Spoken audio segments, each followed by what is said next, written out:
Hello everybody. आज हम लोग अपना नया टॉपिक चालू करेंगे, प्लानिंग। इसके अंदर हम लोग काफ़ी चीज़ें पढ़ेंगे। प्लानिंग की meaning, importance, nature, scope, types और इसके लिमिटेशंस भी। सबसे पहले हम लोग देखते हैं प्लानिंग का मतलब क्या होता है। प्लानिंग का मतलब होता है कि फ्यूचर के बारे में सोचना और पहले से डिसाइड करना कि गोल्स अचीव करने के लिए बेस्ट एक्शन क्या हो सकता है। तो हमारा फर्स्ट पॉइंट है कि फर्स्ट और मोस्ट इम्पॉर्टेंट फंक्शन होता है ये मैनेजमेंट का।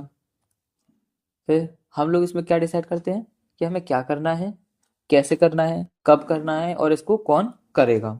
ये चीज़ हम लोग प्लानिंग में डिसाइड कर लेते हैं। और प्लानिंग हेल्प करता है कि हमारे गोल्स को अचीव कर सके हम लोग। कैसे? इफेक्टिवली और एफिशिएंटली।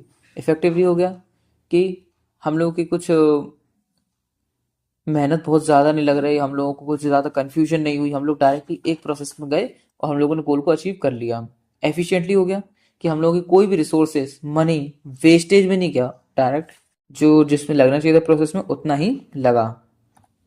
फिर हम लोग बात करते हैं इंपॉर्टेंस ऑफ प्लानिंग की। सबसे पहला, provides direction for action. Planning से ऑर्गेनाइजेशन को क्लियर रोड मैप मिल जाता है, जिससे कि जो एफर्ट्स होते हैं लोगों के वो अलाइन हो जाते हैं एक साथ। और जैसे कि एक एग्जांपल देता हूँ स्कूल इवेंट का। स्कूल में कोई इवेंट होगा तो प्लानिंग में क्या करेंगे वो लोग कि इवेंट कितने टाइम होगा, कैसे होगा, स्टाफ कौन लगेगा, स्टूडेंट्स कौन लगेंगे और कितना खर्चा आ जाएगा इसको करने में। ये सब हम लोग प्लानिंग में डिसाइड करते हैं, जिससे हमें डायरेक्शन मिल जाती है। फिर reduces the risk of uncertainty. Planning से फ्यूचर रिस्क और अनसर्टेनिटीज को एंटिसिपेट करके प्रिपेयर किया जा सकता है। कैसे? इसका भी एग्जांपल देते हैं। एक कंपनी है, उसको पता है कि मार्केट डिमांड आगे चल के ड्रॉप हो सकती है किसी चीज़ की, तो उससे उन लोगों को पता है कि हम लोग को रिस्क रहेगा, इसलिए हम लोग पहले से एक्स्ट्रा स्टॉक रख लेते हैं अपने पास कंपनी में। फिर helps in coordination among departments. Planning departments और एम्प्लॉयज के एफर्ट्स को एक तरीके से मिला के रखता है। टीम वर्क होता है एक तरीके से उनके बीच में, ये मान लो। इसके लिए एग्जांपल सबसे बढ़िया मैं बताता हूँ आपको, हॉस्पिटल्स का। हॉस्पिटल में कोई पेशेंट आएगा ना, तो सब लोग एक साथ कोऑर्डिनेट करके काम करते हैं, चाहे वो डॉक्टर हो, नर्स हो, स्टाफ हो। वो सब लोग एक साथ मिलकर काम करते हैं। ऐसा नहीं कि नॉर्मल पेशेंट आए, क्रिटिकल पेशेंट की बात कर रहा हूँ मैं। तो प्लानिंग में भी हम लोगों को पता है कि कैसे कैसे डिपार्टमेंट्स को कोऑर्डिनेट करके काम करना है, तो सब लोग मिलकर काम करते हैं। फिर encourages innovation and creativity. Planning नए आइडियाज को और सॉल्यूशंस को लाता है। कैसे? सब लोग एक साथ बैठते हैं, डिस्कस करते हैं। जब वो लोग डिस्कस करते हैं किसी चीज़ को, उसमें 5 से 6 आइडियाज आते हैं। 5 से 6 आइडियाज आएंगे तो एक न एक ऐसा आइडिया होगा जो अलग से क्रिएटिव होगा, अलग से इनोवेटिव होगा। जो टेक्नोलॉजी अभी नहीं आई उसके बारे में किसी ने बता दी तो वो इनोवेटिव आइडिया कहलाएगा।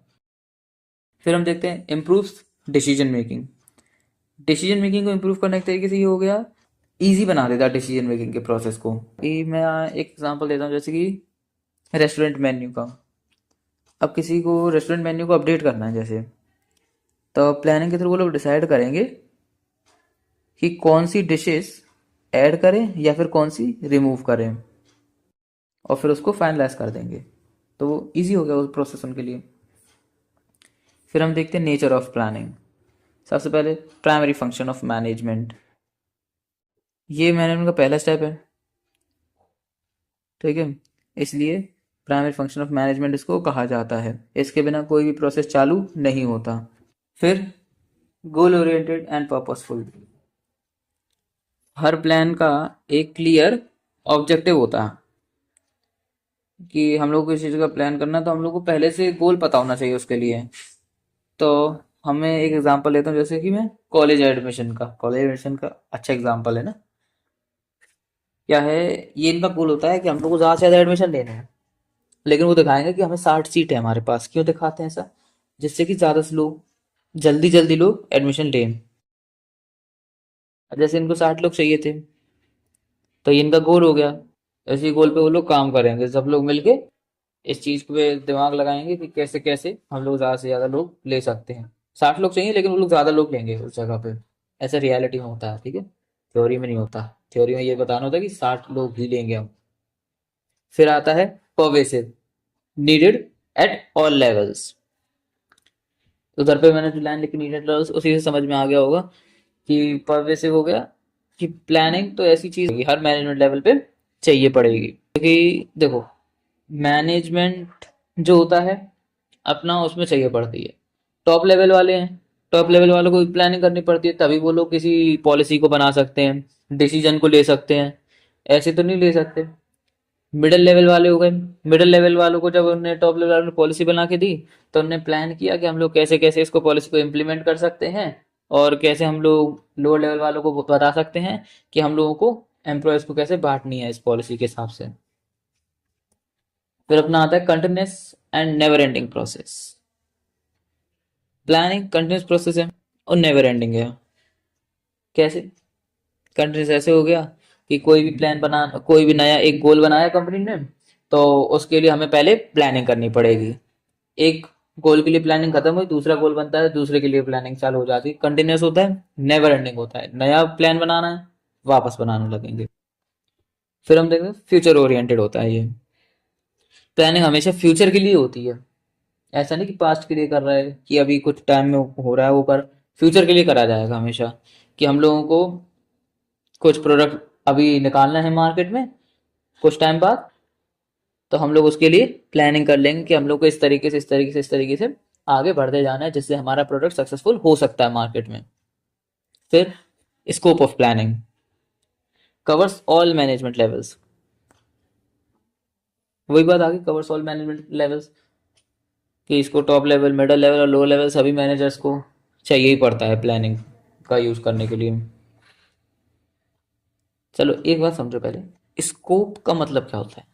स्कोप का मतलब होता है कि इसको कहाँ कहाँ लगाया जाए, कहाँ कहाँ इसका यूज है, ये स्कोप कहलाता है। ठीक है, तो इसका यूज कहाँ कहाँ पे है? ऑल मैनेजमेंट लेवल्स में, हर बिजनेस में होगा, चाहे शॉर्ट टर्म गोल हो चाहे लॉन्ग टर्म गोल हो, उस जगह पे भी होगा।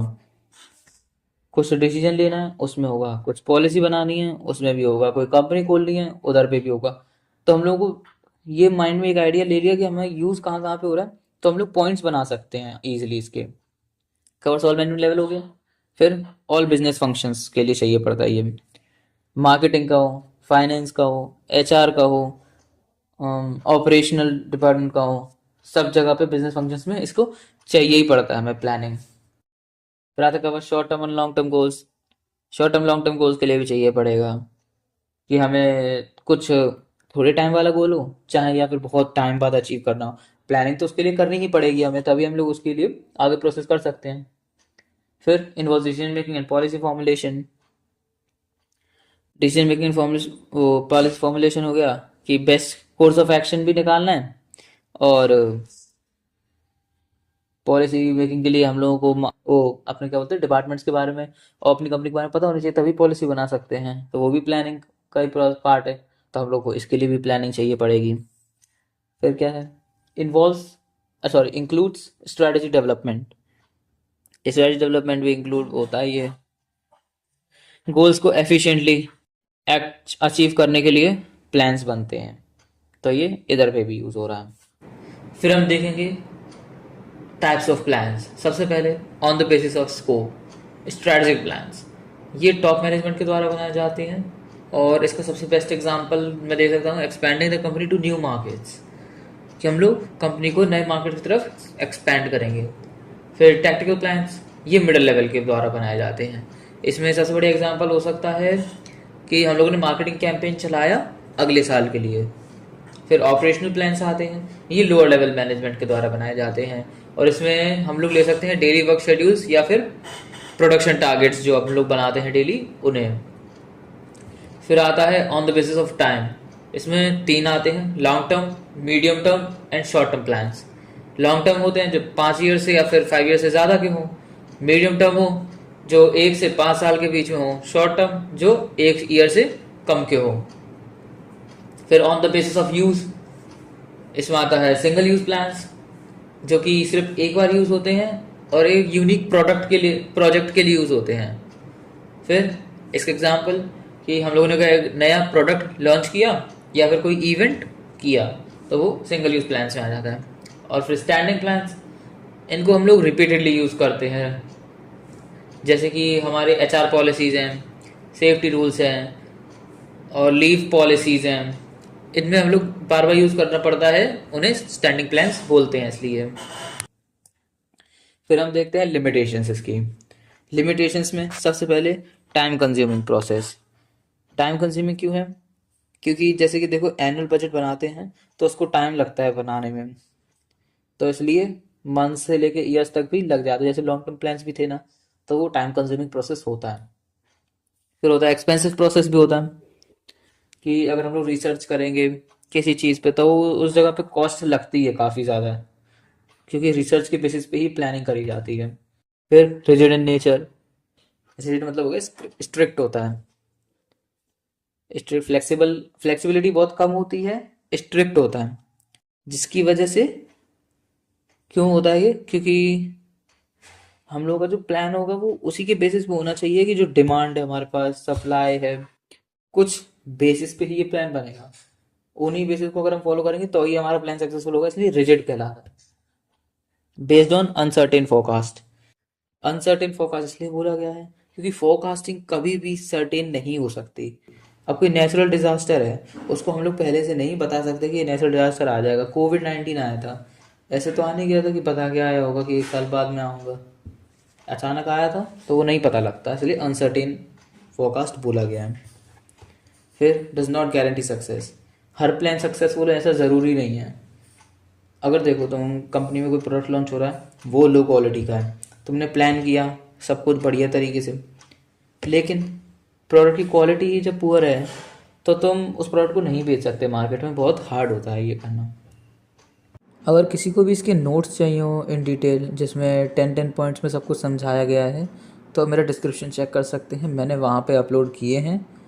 और अगर आपको कुछ और रिसोर्सेज चाहिए इसके लिए, या फिर आप चाहते हैं कि मैं इस टॉपिक पे वीडियो बनाऊं जो आपके मन पे हैं, आप कमेंट्स में टाइप कर सकते हैं, मैं उस पर अगला वीडियो बनाऊंगा। Thank you.